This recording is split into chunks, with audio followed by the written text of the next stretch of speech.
Hello everyone and welcome back. With race weekend fast approaching, you join me in the back of the Sprinter where we've got a few little goodies to fit.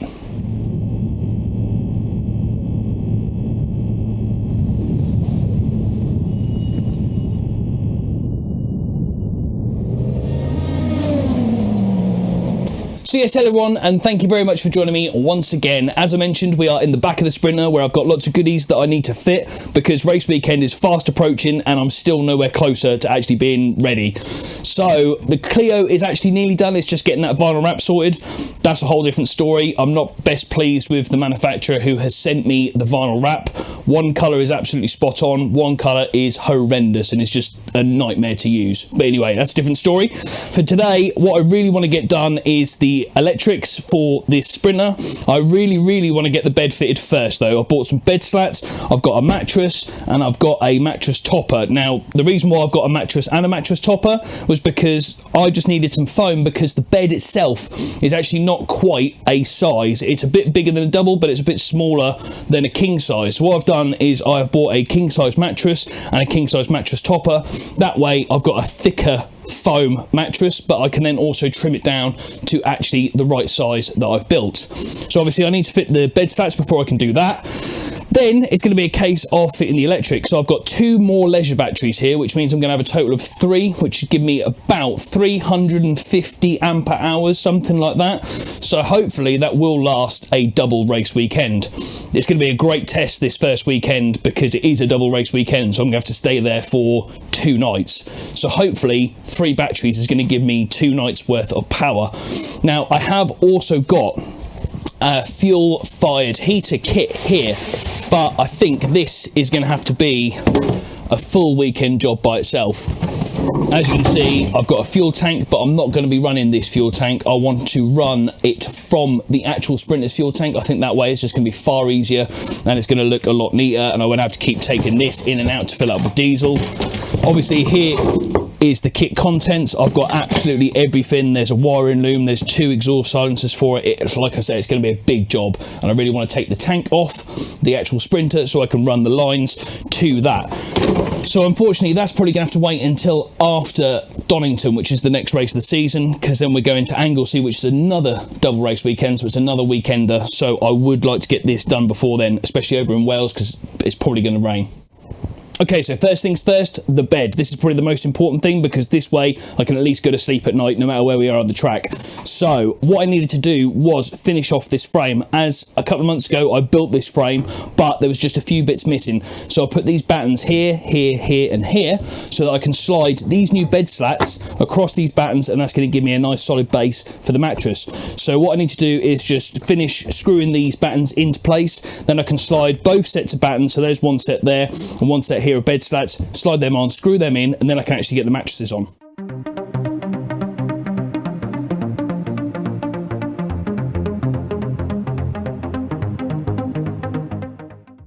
Okay, so now with the bed frame complete, all that's left to do is actually bolt up these slats.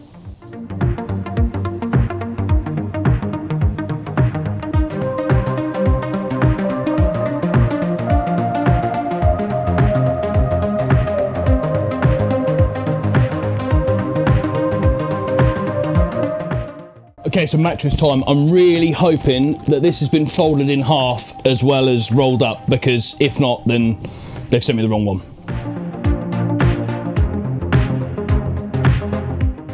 Okay, so like I said, I knew that I was going to have to trim this down because the length is off. The width is more than enough for a king size. I've actually got a little bit of space either side, which is actually quite nice, because what I was thinking about doing was obviously when we're in bed, charge our phones, watches, anything like that. So what I might do is build some kind of cubby here where that you can actually then just slot your phone and all the bits and pieces, and I've got enough room both sides to actually do that. So that's going to be a really nice little addition, hopefully.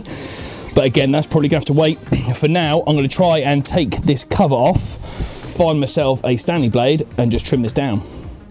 Okay, so I've got the mattress cut down to size, but what I've also got is another mattress topper. Now, as I said earlier, this was actually cheaper, me buying this and a topper, or a mattress and a topper, to get a thicker mattress than it was to actually just buy a thicker mattress, which is annoying. what I'm going to try and do is I'm going to try and trim this down now and actually slide it inside the mattress cover. That way it is just one complete unit. Plus, because I've actually trimmed the edge down, the cover is actually too big, so I'm hoping that by bulking it out, the cover will actually still be relatively good. So this is going to be a fight. I'm going to try and get this in now.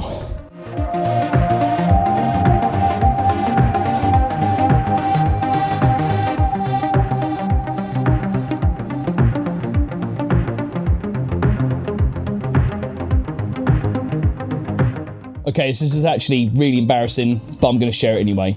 So, in my head, I thought that I was building the bed to go this way.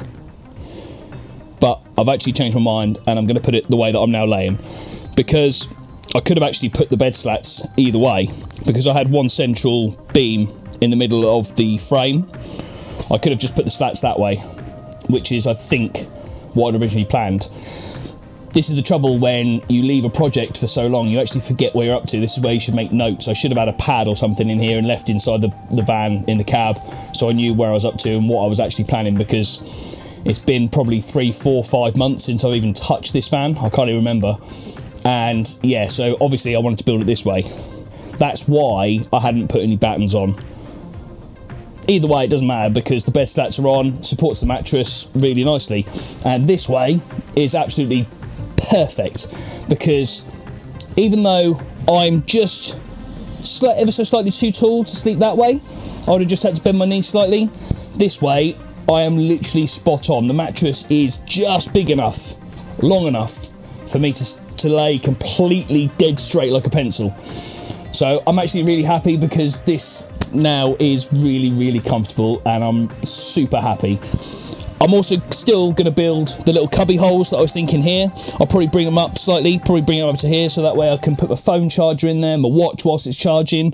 I can put a drink in there maybe, before I go to sleep. Same with my other half, she can have another pocket there, same thing, so we can put all our phones and bits and pieces there. And then I will build a slightly taller frame, just so that the mattress is actually like recessed in to the bed, so like that. And then I'll probably do the same at the back, just as a bit of a headboard, because as it stands right now, if you probably sleep at night, the pillow might start dropping off behind the bed where the doors are. So that's something to do in the future, but for now I'm super happy because we've actually got a bed. So that means at Donington in 2 weeks time I'll be able to sleep quite comfortably. So next we need to concentrate on the electrics. Now, thinking back, I probably should have started with them because it's all underneath the bed. So let's just get cracking with them. I'll put the batteries in, we'll wire everything up, get these lights on because it's now starting to get dark anyway. So it'll be nice to actually have a bit of light in here whilst I'm just tinkering around. Okay, so it's day 2. I couldn't crack on with electrics yesterday because I bought some of these from eBay, the battery terminals. Now, for the negatives, they're absolutely fine, but for the positives, they're far too small. So I'm guessing they've sent me 6 lots of the negative terminals rather than 3 positive and 3 negative. But I quickly nipped to Halfords this morning and I've picked up these. I've actually got 2 different types. So obviously these 2 are going to go on these batteries, and then this one here is a four-way connector, and I'm going to put that on the battery over here because I'm going to have to run a power supply from the battery here to the inverter, and then also I'm going to have one coming in from the split charge relay system. And then yeah, so that way I've now got, to be honest, I probably could have just gone away with a 2, but that also gives me future upgrades as well. So as you can see, I've already started to put everything together in the back here. So I've got a fuse block here, which is going to go from the split charge relay. That's going to come in from the battery, which I've already ran this cable in when I built all the walls. So this cable is actually coming from the battery in the van now, which is obviously going to get charged by the alternator. So that's going to come in here, hit this fuse block here. It's then going to go through here into the split charge relay system. I then have another fuse here, which is then going to go to the batteries that are here. So nice and protected by 2, I think they're 50 amp fuses, both of them. So that's going to be a nice protected circuit there. What I've also got here is a 50 amp fuse switch gear here, which is then going to go to my blade fuses, which are going to do all the bits and pieces like the lights and any of the 12 volt stuff, because that's all going to be the 12 volt circuit there. I've also got a RCD block here, which I'm going to run this plug with some flex out of the inverter straight into this. This way, this is going to control any of the 240 gear, which is a little bit safe because obviously I've got the 32 amp fuse, 16 amp and a 6. I'm going to put the 16 amp for the 2 plug sockets that I've got over there. Basically, that's all I've got for now. I have got the TV to wire in as well. I might wire that directly into this on the 6 amp. I'll see how we go. So basically, what I'm going to do first is I'm going to put all these battery terminals together. I'm going to put all the batteries together. As you can see, I've already put the batteries in. I've put some wood in between everything so they're nice and secure, nice and solid. I'm probably going to box this all in as well so that everything is nice and secure. Nothing's going to go anywhere. Nothing could potentially touch the batteries. So that's going to be nice and safe. So first of all, like I say, I'm going to stick all these battery terminals on. Yep, they fit. That's a lot better.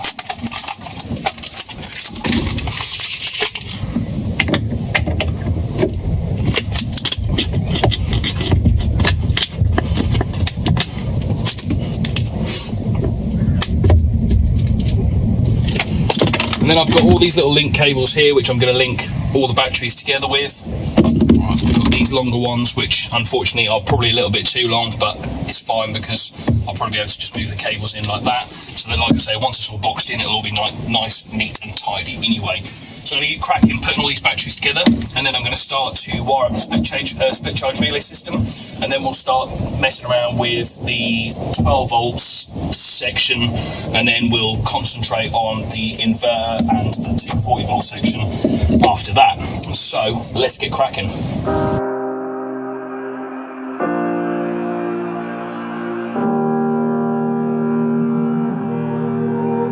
Every time we say goodbye, they all see that it's a lie. 'Cause we always give it one last try. Yeah, you've watched me break 1,000 times. Now I'm all alone, 'cause you never show. You say you will, but then you don't. That's how it goes. Don't wanna know. Okay, so the whole 12 volt side of the circuit is now complete. So all my batteries are lined up in series. I've got a 50 amp fuse down here going to the split charge relay. I've then got out of the split charge relay into another 50 amp fuse. That's now going to go all the way to the fan battery, where it's going to get charged by the alternator. The only thing I need to do is actually go to the front of the van now and wire up this side onto the battery that's already in the van. But what I've also got is another cable coming out of here into a 50 amp fuse or relay here. Then that's going to my blade fuses, which are then going to go off to do the lights and the switch panel. I've obviously got all my neutrals here into my neutral block. I've done all them up. I've also got my neutral coming from here into the inverter, and I've also got a power coming from the inverter off this battery here. So everything is being utilised by all 3 batteries, and hopefully the load has been split pretty well. The only thing I've got left to do on the 12 volt circuit is, like I say, go to the front of the van and wire up the split charge relay system to the actual battery. And then we can concentrate on the 240 volt side of things. Okay, so at the front end of the Sprinter, where the battery is inside the passenger footwell, I've got this cable here already that I'd made up for the trailer tow bar wiring system. And here is the cable that goes all the way to the split charge relay system. I've already put an end and everything on, and I've taken off this nut here. All I have to do is put this on with that, like so. And we'll put that one back in place. And now we'll stick the nut back on. Right, there we go. That is the split charge relay now actually in place. We'll put everything back together in here, and then we'll crack on with the back again. Okay, so with the 12 volt system now all done, it's now time to concentrate on the 24 volt system. So what we've got now is, here is my flex that's coming from the plug sockets that I've installed into the van. Obviously that's going to have to come out of this 16 amp RCD here.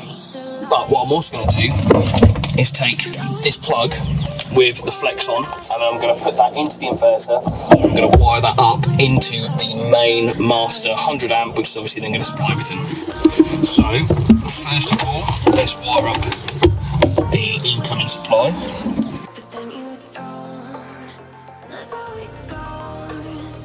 Don't wanna know. Okay, so with the master supply now in place, I'm going to do the same thing, but obviously with the plug socket flex that I've got here.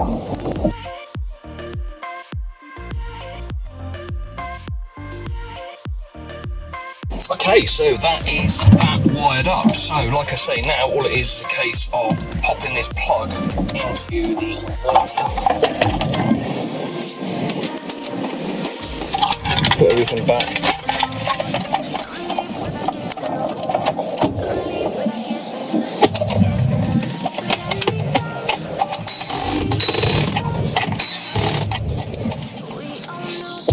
So if we turn the inverter on now, and we turn the N on, that should now be the plug sockets live in the front of the van. So what I'll do is quickly grab something that we can actually test, and we'll have a look. Okay, so I've got my drill battery charger here, which is going to plug it in and see if these plugs now work. So hopefully, as soon as I plug this in and turn it on, that red light should start to blink.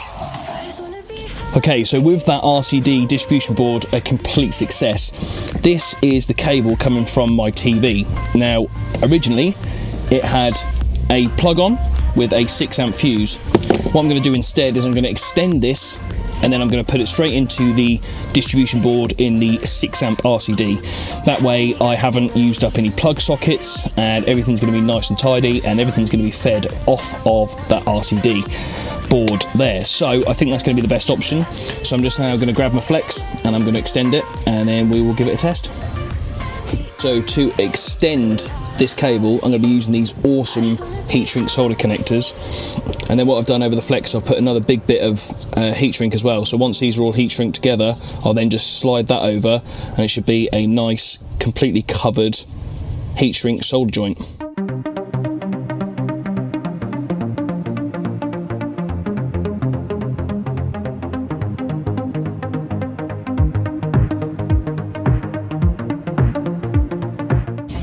Okay, so there we go, that is the join. I think that looks pretty reasonable. So let's now get this wired up and then we'll test the TV out.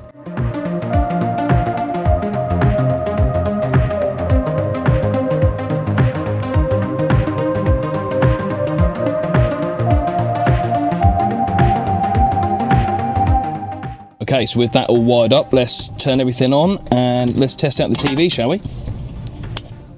Okay, so that's a good sign already. The light is on for the TV, so I don't really need to turn it on to see that it's working, but look at that. We actually have a working TV. That's going to make my life so much nicer at a race weekend. Okay, so I've given the back a good clean sort out, put the toolbox in, it needs to be strapped down, but I've also given all the wiring a good tidy and pinned it up so it's not going to go anywhere. So now I'm going to crack on and finish the bed, so finish all the woodwork that's there and build a headboard and stuff. So let's get cracking with that next.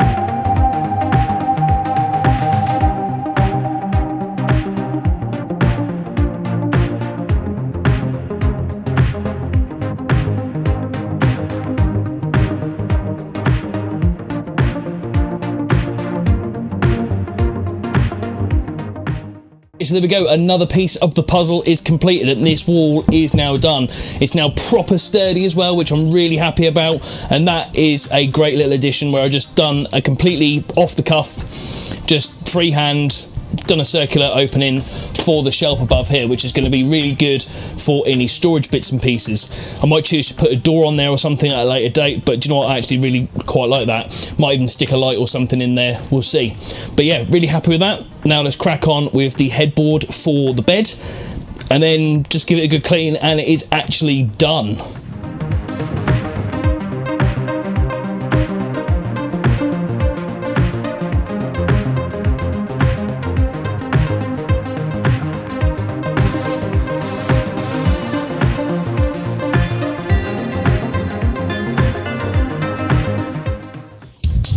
Okay, so here we go. The Sprinter is now livable. I'm not going to say that it's complete because this is the kind of project where I'm probably going to be tinkering around with it for a while in the future as well. So there's things like the fuel-fired heater that I really want to get fitted, but again, that's going to be a whole weekend job of fuel tank out, running lines, mounting stuff underneath the van and everything. So again, that's something that I'm definitely going to add in the future. But I'm actually hoping for the next sort of 6-7 months that the race season runs, I'm not actually going to need it. But obviously it's definitely something that I want to fit in the future. The gas hob in the kitchen units as well. I'd really like to get that fitted because that way we can actually then cook food, don't have to rely on takeaways or having cold food. A sink maybe, I'm still on the fence about that because I don't want to use up too much of my cupboard space. Having all that cupboard space is a massive benefit, especially going away race weekend, carrying around loads of gear, clothes, tools, bits and pieces like that. Having all the cupboard space is going to be absolutely ideal. Maybe a toilet in this corner here, or maybe a seating area. Again, I'm still on the fence, I don't really know what to pick just yet. So again, these are the future things that I'm going to think about, but the first major test for this van is in just 2 weeks' time when it's race weekend. 3-day weekend, 2 nights. I'm hoping that I've got enough power. Again, that might be something that I'll have to address before the second race weekend because again, that's another 3-day race weekend. So if I haven't got enough power for the 3 days, the 2 nights, I'll look to readdress it with either further batteries or maybe adding an external hookup kit with battery charger, or maybe even get the solar panels on the roof. I've got a solar controller, I just haven't got the panels. So again, maybe fitting 2 or 3 solar panels on the roof might be a benefit, but again, I should have probably done that before I did this. But again, we'll see. I've still got the edges down the side where I might be able to run the cable, so again, it's something that I'm going to have to look into. Pros and cons of fitting, various different bits.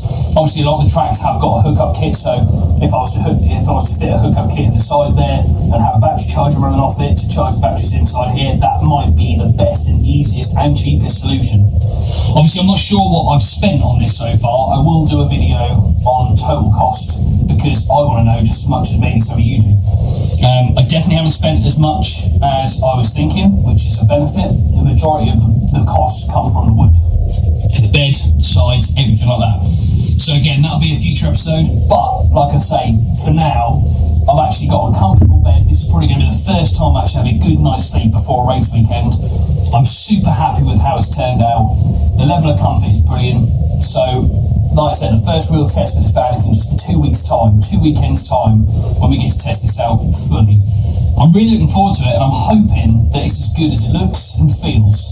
So again, we'll see. Join me in those 2 weeks' time, because I'll make sure that during the race weekend, I'll pinpoint any issues that I might have, or areas that I might have issues with, or that I think has worked really, really well.